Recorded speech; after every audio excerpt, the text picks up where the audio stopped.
What is school for? Feel free to call me slow, but I spent 16 years going to school, and I still don't know. When I finished, I didn't know how to do my own taxes, purchase a home, or apply for a loan. I didn't know a thing about investments, building credit, or getting a job. I graduated at the top of my class, and what did I have? This fancy diploma to sit at home with my mom. But luckily, they did teach me some important skills like factoring trinomials and how mitochondria is the powerhouse of the cell. I'm so happy I remember the Pythagorean theorem, because it helped me a lot. Okay, I'm lying. Let me stop. Because all the stuff they taught me, truthfully, I forgot. Mom, remember when you would ask me, what did you learn in school today? And I would say, nothing much. I wasn't being modest. The truth about it, Mom, is I had already forgotten. And it's not just me. Millions of students sing the same song. How many of you guys avoid eye contact with the teacher to try not to get caught upon? Afraid to raise your hand for fear of being wrong, which proves that school isn't an environment for learning or building up the intellect. It's just a game you play for grades and how many A's you can collect. But I guess what do you expect when the most commonly asked question in class is this gonna be on the test? Is this gonna be on the test? See, if school put learning instead of testing and memorizing as the top standard, then the letter F would not stand for failure. It would stand for find another answer. And if school was really interested in our personal and academic success, students would wake up later, have more freedom, and homework a lot less. And that's not my opinion. This conclusion has been scientifically tested and proven. And any teacher that doesn't believe me, feel free to check my works cited page to inspect. Oh, and I did it in MLA format because I know that's all you will accept. See, students would get more benefit from an extra hour of sleep than putting them through the torture of an extra essay, reading 150 pages, doing problems 1 through 60 on the worksheet, and having 3 projects due by the end of the week.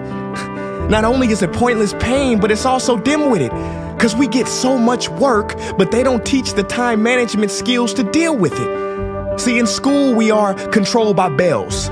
We have to learn in rooms with the feng shui of a prison cell. We have to ask permission to relieve bodily functions, but not before the teacher asks a million questions like, why didn't you go before class? I'm sorry, my bladder is kind of on its own schedule and it's not always timely. See, teachers always say, use your time wisely. But that never made sense to me. Because these 6 cruel hours of our lives we call school might literally be the worst use of time management ever in history.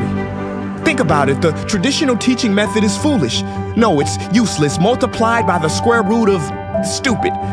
What they do is they cram information in your head, force feeding you, and then you throw it up on the test. That's not education, that's bulimia.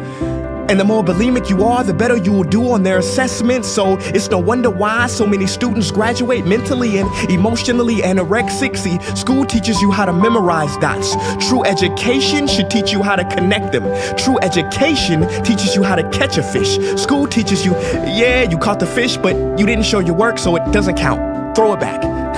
I'm just asking, what is school for? It's not education, that's just not true. If you still think that, you might be sniffing glue. See, the word education comes from the Latin root educe, meaning bring out, i.e. bring the gifts out of a person and make them viable. But school doesn't bring out much, it just stuffs more facts inside of you. Now some of that stuff is justifiable. We need reading, writing, and some arithmetic, that's fair. But are you telling me metamorphic and igneous rocks are more important than self-care?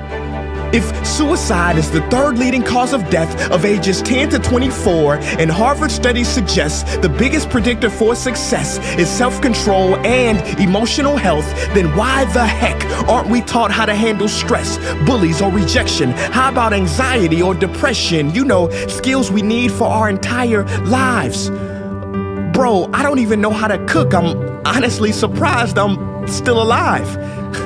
But hey, at least I can name all the battles that happened in the Civil War. Seriously, what is school for? Some say you need it to be successful, and that's something we do not doubt. But do you own a MacBook or iPhone? Did you know they both were created by a dropout? Are you watching this video on Facebook or YouTube? Doesn't matter which you choose. They both were created by dropouts. Ever use Snapchat, WhatsApp, shopped at Whole Foods? Well, thank a dropout. Does your home furniture come from IKEA? Okay, don't get the wrong idea. He was not a dropout. Don't be a fool. I mean, how could he drop out? Ingvar Kamprad, founder of IKEA, never even went to school. I know what you're thinking. He's just picking and choosing. There's millions who didn't go to school that aren't successful. Who is he fooling? And you're right. But open your history books and start perusing. You'll find the very people we idolize in school never really had formal and/or secondary schooling. I'm talking George Washington, Abe Lincoln. America's best presidents had zero school between them. Ben Franklin, Thomas Edison, shall I proceed? Ernest Hemingway, Mark Twain, Teddy Roosevelt, Margaret Mead. Now please, I'm not saying drop out, because some schools are great and many teachers are rare treasures. I'm saying that there's a difference between people who are smart and people who score better. I'm saying that your future is something that no test will ever measure. Even if that test begins in 3 letters like SAT, ACT, it's BS if they say those determine your LIFE. No, your destiny is in your hands. You must shape it to be great.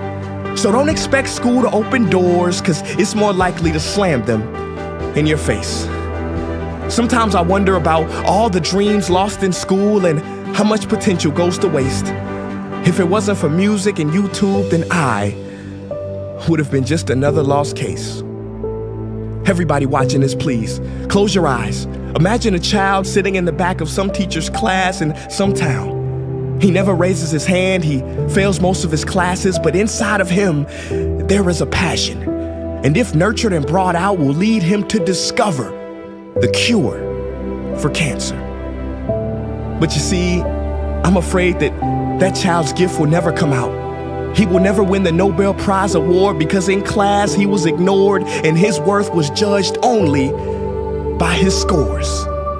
So teachers, principals, parents, advisors, and students, I ask one more time, what is school for?